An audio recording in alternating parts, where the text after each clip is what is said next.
샬롬, 주님의 이름으로 평안을 전합니다. 오늘 하루도 우리의 삶을 인도하시고 우리의 피난처 되어주시는 주님을 찬양하며 예배의 자리로 나아가겠습니다.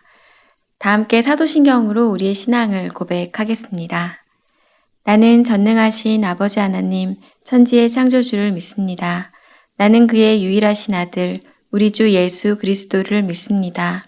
그는 성령으로 잉태되어 동정녀 마리아에게서 나시고 본디오 빌라도에게 고난을 받아 십자가에 못 박혀 죽으시고 장사된 지 사흘 만에 죽은 자 가운데서 다시 살아나셨으며 하늘에 오르시어 전능하신 아버지 하나님 우편에 앉아 계시다가 거기로부터 살아있는 자와 죽은 자를 심판하러 오십니다. 나는 성령을 믿으며 거룩한 공교회와 성도의 교제와 죄를 용서받는 것과 몸의 부활과 영생을 믿습니다. 아멘.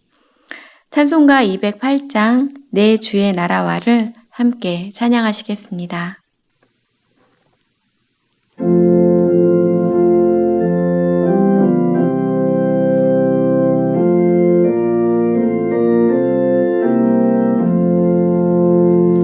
내 주의 나라와 주 계신 성전과 피 흘려 사신 교회를 늘 사랑합니다. 내 주의 교회는 전성과 같아서 눈동자같이 아끼사 늘 보호하시네. 이 교회 위하여 눈물과 기도로 내 생명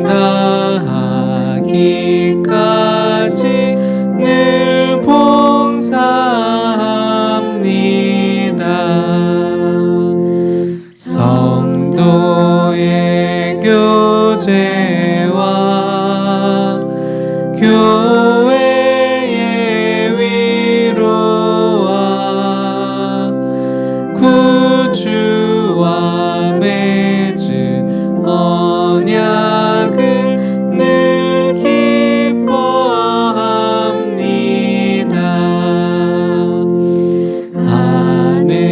하늘의 영광과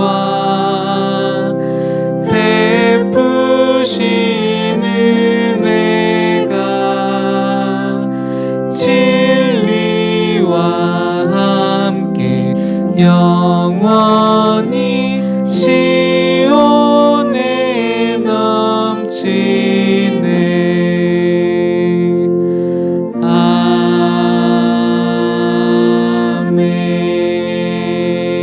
아멘. 오늘 함께 나눌 말씀은 에스겔 41장입니다. 제가 가지고 있는 성경으로 구약 성경 1218면에 있습니다. 에스겔 41장 1절로 7절까지의 말씀을 제가 읽도록 하겠습니다. 그가 나를 데리고 성전에 이르러 그 문 벽을 측량하니 이쪽 두께도 6척이요 저쪽 두께도 6척이라. 두께가 그와 같으며 그 문 통로의 너비는 10척이요 문 통로 이쪽 벽의 너비는 5척이요 저쪽 벽의 너비는 5척이며 그가 성소를 측량하니 그 길이는 40척이요 그 너비는 20척이며 그가 안으로 들어가서 내전 문 통로의 벽을 측량하니 두께는 2척이요 문 통로가 6척이요 문 통로의 벽의 너비는 각기 7척이며 그가 내전을 측량하니 길이는 20척이요 너비는 20척이라. 그가 내게 이르되 이는 지성소니라 하고 성전의 벽을 측량하니 두께가 6척이며 성전 3면에 골방이 있는데 너비는 각기 4척이며 골방은 3층인데 골방 위에 골방이 있어 모두 30이라. 그 3면 골방이 성전 벽 밖으로 그 벽에 붙어 있는데 성전 벽 속을 뚫지는 아니하였으며 이 두루 있는 골방은 그 층이 높아질수록 넓음으로 성전에 둘린 이 골방이 높아질수록 성전에 가까워졌으나 성전의 넓이는 아래 위가 같으며 골방은 아래층에서 중층으로 위층에 올라가게 되었더라. 아멘. 주님, 끝이 보이지 않던 긴 터널을 지나 이제는 출구가 보이는 것 같은 요즘입니다. 조금은 특별했던 2020년 봄을 지나며 창조주 하나님과 피조물인 사람에 대한 깨달음을 주심에 감사합니다. 사회적 거리두기가 필요했던 시간들이 주님과는 더욱 가까워지는 그런 시간 되었기를 소망합니다. 주님, 오늘도 주의 음성을 듣고자 시간을 구별하여 주님 앞에 나아온 성도분들이 계십니다. 주님이 친히 찾아가셔서 그 마음 만지시며 주의 음성 들려주시옵소서. 이 모든 말씀 우리를 죄에서 구원하신 우리 주 예수 그리스도의 이름으로 기도드립니다. 아멘. 오늘 함께 나눌 에스겔서는 48장으로 되어 있습니다. 1장부터 24장까지 예루살렘의 운명에 대해서, 25장부터 48장까지 예루살렘의 장래에 대한 내용으로 되어 있습니다. 전반부가 예루살렘 성 포위 공격 이전이라면 후반부는 포위 공격 이후, 전반부의 키워드가 파괴라면 후반부의 키워드는 회복입니다. 전반부가 징조와 설교에 대한 내용이라면 후반부는 포위와 구원에 대한 내용을 기록하고 있습니다. 에스겔은 전반부에서도 여러 환상을 통해서 하나님의 음성을 듣고 본 선지자입니다. 지난 40장부터는 하나님의 영의 인도함을 받아 한 성읍에 인도되어 환상 속에서 한 성전을 목격하게 됩니다. 성전은 하나님의 거룩한 지상 임재 처소이자 주의 백성들이 하나님 앞에 나아가 예배드리는 공식적인 처소입니다. 하나님의 임재와 통치에 대한 상징이었기에 이스라엘 백성들에게 성전이 주는 의미는 매우 큰 것이었습니다. 하나님의 영광, 쉐키나는 구름 속에서 시내산에서 등장합니다. 출애굽기 16장 10절입니다. 아론이 이스라엘 자손의 온 회중에게 말하매 그들이 광야를 바라보니 여호와의 영광이 구름 속에 나타나더라. 출애굽기 19장 16절로 19절입니다. 셋째 날 아침에 우레와 번개와 빽빽한 구름이 산 위에 있고 나팔 소리가 매우 크게 들리니 진중에 있는 모든 백성이 다 떨더라. 모세가 하나님을 맞으려고 백성을 거느리고 진에서 나오매 그들이 산기슭에 서 있는데 시내산의 연기가 자욱하니 여호와께서 불 가운데서 거기 강림하심이라. 그 연기가 온기가마 연기같이 떠오르고 온 산이 크게 진동하며 나팔 소리가 점점 커질 때에 모세가 말한즉 하나님이 음성으로 대답하시더라. 이렇게 구름 속 시내산 꼭대기에 있던 하나님의 영광은 성막으로 옮겨옵니다. 높은 곳에 멀리 계신 하나님이 아니라 이스라엘 백성들이 머무는 성막 안으로 하나님의 영광이 찾아와 거하십니다. 출애굽기 40장 34절로 38절입니다. 구름이 회막에 덮이고 여호와의 영광이 성막에 충만하매 모세가 회막에 들어갈 수 없었으니 이는 구름이 회막 위에 덮이고 여호와의 영광이 성막에 충만함이었으며 구름이 성막 위에서 떠오를 때에는 이스라엘 자손이 그 모든 행진하는 길에 앞으로 나아갔고 구름이 떠오르지 않을 때에는 떠오르는 날까지 나아가지 아니하였으며 낮에는 여호와의 구름이 성막 위에 있고 밤에는 불이 그 구름 가운데 있음을 이스라엘의 온 족속이 그 모든 행진하는 길에서 그들의 눈으로 보았더라. 시내산 꼭대기에서 성막 안 지성소로 옮겨온 하나님의 영광은 500년간 지속됩니다. 그러다 솔로몬 왕 때 견고한 예배 처소가 건축되게 됩니다. 이것을 제1성전 혹은 솔로몬 성전이라고 부릅니다. 다윗 왕 때 성전 건축이 계획되었지만 너무 많은 전쟁을 치르며 피를 흘린 다윗은 성전을 건축하지 못하고 성전 건축을 위한 준비만 하게 됩니다. 역대상 22장 8절입니다. 여호와의 말씀이 내게 임하여 이르시되 너는 피를 심히 많이 흘렸고 크게 전쟁하였느니라. 내가 내 앞에서 땅에 피를 많이 흘렸은즉 내 이름을 위하여 성전을 건축하지 못하리라. 다윗은 비록 성전을 건축하지는 못하지만 성전 건축을 위한 모든 준비를 하고 솔로몬 왕 때 솔로몬 성전은 7년의 건축 기간을 거쳐 지어집니다. 솔로몬이 성전을 짓고 난 후 성대한 성전 봉헌식을 행한 후에 하나님은 솔로몬 앞에 나타나셔서 이렇게 말씀하십니다. 열왕기상 9장 3절입니다. 여호와께서 그에게 이르시되 내 기도와 내가 내 앞에서 간구한 바를 내가 들었은즉 나는 내가 건축한 이 성전을 거룩하게 구별하여 내 이름을 영원히 그곳에 두며 내 눈길과 내 마음이 항상 거기에 있으리니. 하나님은 성전을 거룩하게 구별하실 것이고 하나님의 이름을 영원히 성전에 두며 하나님의 눈길과 하나님의 마음이 항상 성전에 있을 것이다 라고 말씀하십니다. 이후 솔로몬 성전은 바벨론의 느부갓네살에 의해서 파괴됩니다. 이렇게 솔로몬 성전이 파괴된 지 약 14년이 지났을 때 에스겔의 환상 가운데 한 성전을 보게 됩니다. 대략 BC 573년 경입니다. 그것이 오늘 본문에서 설명하고 있는 성전입니다. 에스겔서에서 이 성전은 매우 큰 의미를 갖습니다. 이 당시 바벨론 땅에 포로의 신분으로 끌려온 이스라엘 백성들은 신앙의 구심점을 잃어버린 채 깊은 시리에 빠져 있었습니다. 솔로몬 성전에 하나님의 영광이 거하심을 그들은 믿었고 그것이 그들의 큰 자부심이 되었습니다. 어쩌면 전부와도 같았습니다. 그런데 그 성전은 파괴되었고 그들은 멀고 먼 바벨론의 포로로 끌려왔습니다. 그렇게 절망적인 날들을 보내고 있는 그들 앞에 에스겔 선지자는 자신이 본 성전에 대한 환상을 이야기합니다. 하나님은 에스겔을 통해 환상 속에서 장차 나타날 새 성전의 찬란한 모습과 참 예배의 신령한 모습을 제시하십니다. 백성들은 에스겔의 이 성전 환상을 통해서 소망을 갖게 되고 바벨론 땅에서 인내해야 할 이유를 찾게 됩니다. 바벨론의 포로로 끌려갔던 이스라엘 백성들이 실제로 이스라엘로 귀환한 후 지은 성전이 제2성전이라 불리는 스룹바벨 성전입니다.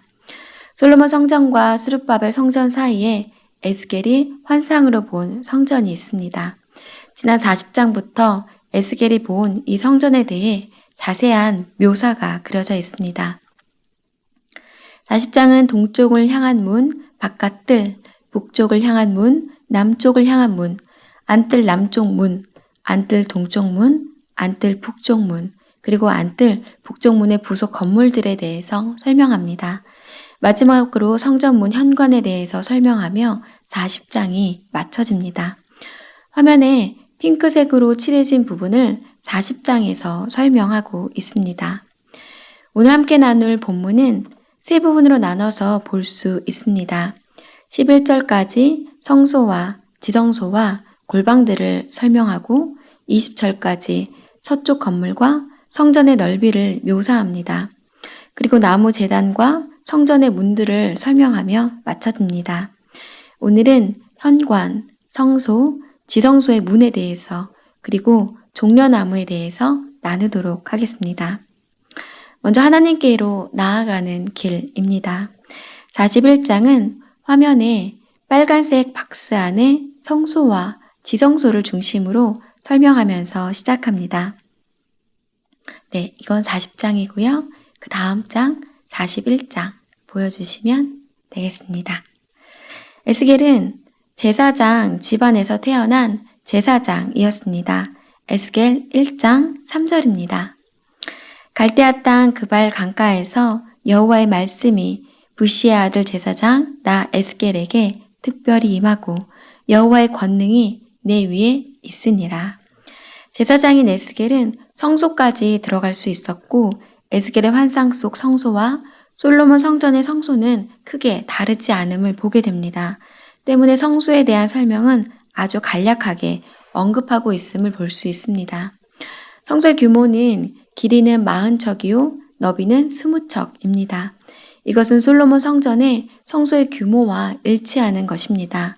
성소를 지나서 이제 에스겔은 지성소 앞에 다다릅니다. 지성소는 하나님께서 임재하고 계심을 상징하는 곳으로 대제사장만 1년에 한 번 들어갈 수 있는 곳이었습니다. 대제사장은 7월 10일 대속죄일에 정해진 희생 제물의 피를 가지고 정해진 규례에 따라 들어갈 수 있었습니다. 비록 환상 중이지만 대제사장이 아닌 에스겔 역시 지성소 안으로 들어가지 못하고 에스겔을 안내한 천사만 들어가 측량함을 볼 수 있습니다. 5번째 PPT입니다. 오늘 본문에는 성전 본당문을 지나 성소의 문을 지나 지성소의 문까지 3개의 출입문이 등장합니다. 성전문 현관의 너비는 14규빗입니다. 화면에 20규빗에서 양쪽으로 있는 돌기둥 3규빗씩을 제외하면 14규빗이 됩니다. 성소문 현관의 너비는 10규빗이고 지성소로 들어가는 통로의 너비는 6규빗입니다. 14규빗에서 10규빗으로 다시 6규빗으로 줄어드는 출입문의 너비를 볼 수 있습니다. 하나님께로 나아가는 길도 이러합니다. 맨 처음 우리가 통과해야 하는 문은 넓었습니다. 그 문 앞에서 우리는 마음으로 믿고 입으로 예수 그리스도를 구주로 시인하기만 하면 그 문을 지나갈 수 있었습니다.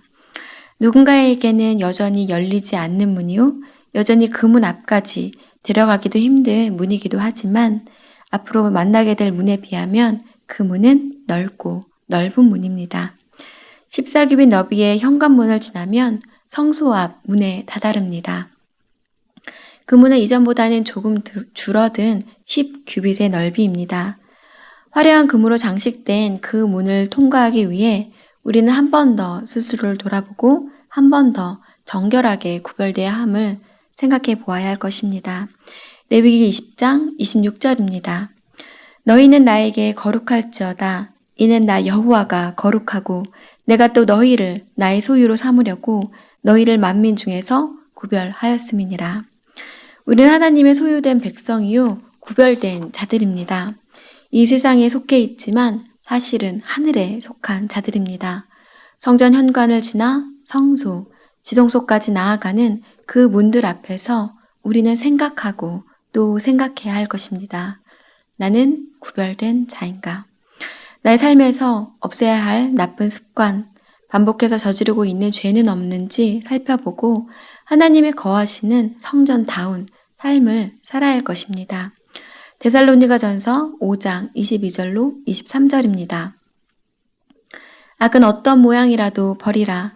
평강의 하나님이 친히 너희를 온전히 거룩하게 하시고 또 너희의 온 영과 혼과 몸이 우리 주 예수 그리스도께서 강림하실 때에 흠 없이 보존되기를 원하노라. 주님 다시 오실 그때까지 우리의 영과 혼과 몸이 흠없게 보존되기를 원하시는 하나님의 바램대로 우리의 모든 삶이 정결하게 구별되기를 원합니다. 2번째로 종려나무입니다. 에스겔이 환상 가운데 본 성전 벽에는 그룹들과 종려나무가 새겨져 있었습니다. 그룹에는 2 얼굴이 있었는데 하나는 사람 얼굴이고 다른 하나는 어린 사자의 얼굴이었습니다. 각 얼굴은 좌우에 있는 종려나무를 향해 있었습니다. 종려나무는 성경에 자주 등장합니다. 출애굽기에는 오아시스 옆에 있는 종려나무 아래에서 장막을 치는 모습이 그려져 있습니다. 출애굽기 15장 27절입니다. 그들이 엘림에 이르니 거기에 물샘 12과 종려나무 70그루가 있는지라. 거기서 그들이 그물 곁에 장막을 치니라. 예수님이 예루살렘 입성 때에 많은 사람들이 종려나무 가지를 흔들고 호산나를 외치기도 했습니다. 종려나무는 가나안 땅을 상징하는 식물이기도 하지만 종려나무는 다 베고 난 구루터기를 불에 태워도 그 구루터기에서 다시 싹이 나고 자란다고 합니다. 이런 종려나무의 특징 때문에 유대인들에게 종려나무는 승리와 부활을 상징하기도 합니다. 또한 종려나무는 하늘을 향해서 직진으로 쭉 뻗으면서 30m까지 자라며 그 줄기는 속이 비어있지 않고 꽉 차 있다고 합니다. 이런 모습은 하나님을 향해 치우침 없이 의연하게 살아가는 의인을 상징합니다.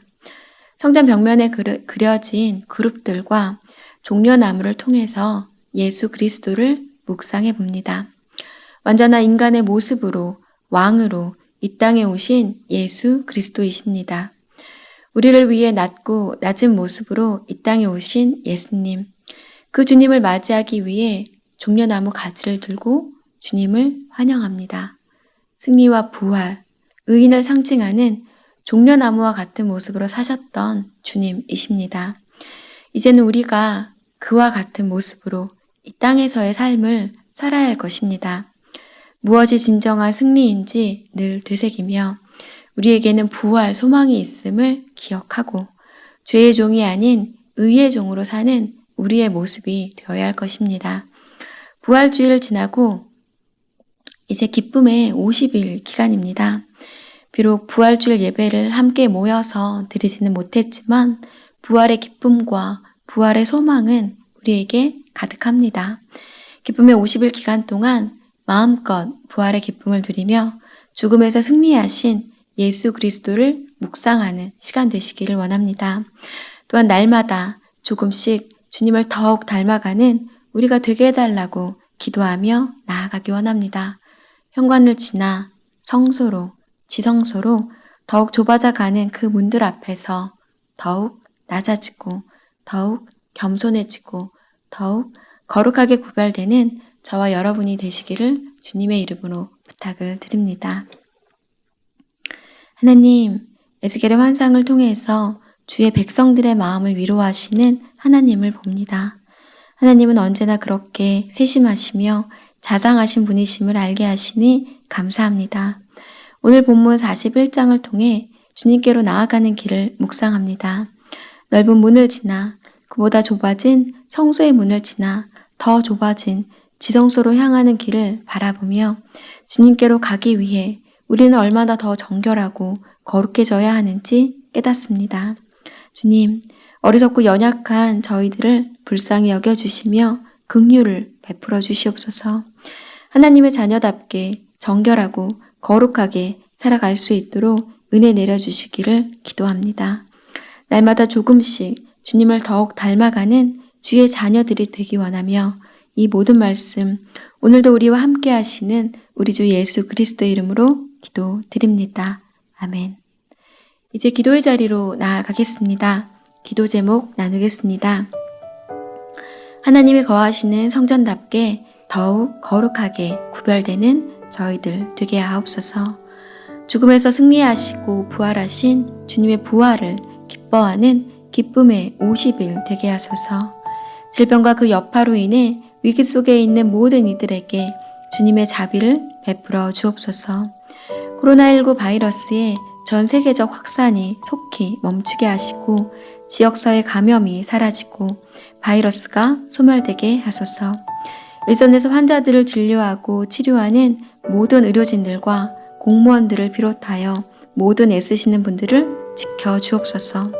말씀을 기억하시며 이와 같은 기도 제목을 가지고 2, 3분 정도 간절함으로 기도하도록 하겠습니다.